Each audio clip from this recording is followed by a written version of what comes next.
I'm here today to ask the question, can your dinner cause World War III? What is the true cost of our resource consumption? We live in a world with limited resources. That much is certain. Whether it's 5, 50, or 500 million years from now, at some point we will exhaust all our resources. Now, imagine if you can the typical state dinner. About half of it is filled with animal products and the other half with plant products. Nutrition aside, these foods are not created equal. Let's do a little math now to find out exactly how. So, land plus water equals crops. Land plus water plus crops equals livestock. If you're confused now, you shouldn't be, because it's fairly obvious, at least on an intuitive level, that livestock requires much more energy inputs than plant products. So just in terms of land alone, animal products require around 23 times as much land that plant products do, contributing to problems like soil erosion, desertification, and using up more of the input resources against future use. Now, because animals are living, breathing beings, they tend to need to eat food to survive. In terms of grains, at any point of time in the world, the supply of grains in the world is limited. So any food that is allocated towards livestock is taken away from people. The Observer puts it very nicely when it says, if the grain fed to animals in Western countries were consumed directly by people instead of animals, we could feed twice as many people, possibly far more than we do right now. Now, because they eat, animals need to drink water. If you look behind me, you'll see that to produce 1 pound of beef, you require 330 times as much water as you do to produce 1 pound of potatoes. For us, living here in the Middle East, this is a problem because we're facing a real water crisis. While we do produce some of our livestock in other countries, The Guardian explains it well when they say, for every cow fattened in Gambela state in southern Ethiopia and exported to Abu Dhabi or Britain, it takes the pressure off water supplies back home, but just increases it elsewhere. Now, you could argue, pound for pound, animal products do provide more calories and protein than plant products. However, our protein myth or our dependency on animal products may largely be self-created. In the China study, Colin Campbell explains this history well when he talks about nutritional scientists like Carl Voigt in the 18th and 19th centuries in Germany. Voigt was researching exactly how much protein men needed to function well. He found that men needed 48.5 grams of protein a day to survive. He officially ended up recommending 118 grams, almost twice as much. He then passed his teachings on to Max Rubner, his student, also a very famous, very influential nutritional scientist. Rubner went on to say that meat was the right of every civilized man, that to eat meat was considered civilized, whereas to not eat meat would be associated with an effeminate nature. Now, okay, this kind of made sense back in their times because their lifestyle was very labor intensive. So even a middle class person in the 18th and 19th centuries would be pushing, pulling, carrying stuff, walking around a lot. Whereas nowadays, the average middle class worker spends most of his time sitting. We sit in the car, we sit at work, we sit in meetings, we sit in auditoriums. Maybe we go to the gym, I don't know.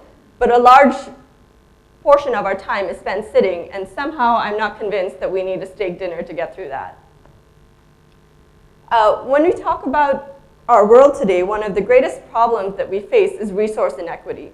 The tension between societies that have a lot of resources and those that are starved of it are at an all-time high. We see this in symptoms in terms of civilian movements like the Arab Spring, Occupy Wall Street. But these are just symptoms. They're not the cause. It's not just about money. It's about food security and survival. This is most obvious to us in everyday life in terms of rising food prices. Forbes reports that corn prices went up by 94% over the last year, and soybean prices went up by 80% over the same time. This is largely because these foods were mixed together for livestock. So food that would normally have gone directly to people as quite a cheap food source has now been directed towards livestock, which is available only to the world's rich. The Guardian says that animal products require about 13 pounds of crops to produce, and these products are available only to the world's most affluent people. And in a world where our global population is growing at an exponential rate, this is quite impractical. Go back again to your steak dinner now. Look at the portion of meat on it. That portion of meat on your plate is not innocent. That portion of meat has cost someone their entire dinner. It's very likely that that portion of meat, the person that you have taken it from, needs it much more than you do because their days are very labor intensive. This is a problem for us because history teaches us that any kind of extreme difference in resource inequity is unsustainable. Don't be fooled by the fact that circumstances today are different. The French Revolution, the Russian Revolution, the First and Second World Wars were as much about starvation as they were about macro-level politics. You cannot make someone angry unless they are hungry. In case you think that this new no meat thing is a fad, in case you think that it's modern, this debate has actually been going on for over 2,500 years. Colin Campbell writes about a debate between Socrates and Glaucon, who are famous Greek philosophers, over their ideal city. Socrates starts off by saying that people should live in simple cities where grains, vegetables, and country fare are the norm, where they feed on natural desserts like figs and peaches. He ends by saying, and thus, living their days in tranquility and peace, they will in all probability live to a very advanced age. Glaucon doesn't like this at all. He says, well, such a lifestyle is fit for swine. And he says that in his ideal city, his people will have the luxury of eating meat. Socrates says, okay, in your city, will you need a lot of cattle to feed your people the meat they need? Glaucon can't deny that. Of course you need cattle if you want to feed your people meat. Socrates then points out, well, if you need to give people meat, you also need to have a great number of medical men to meet the needs of these people.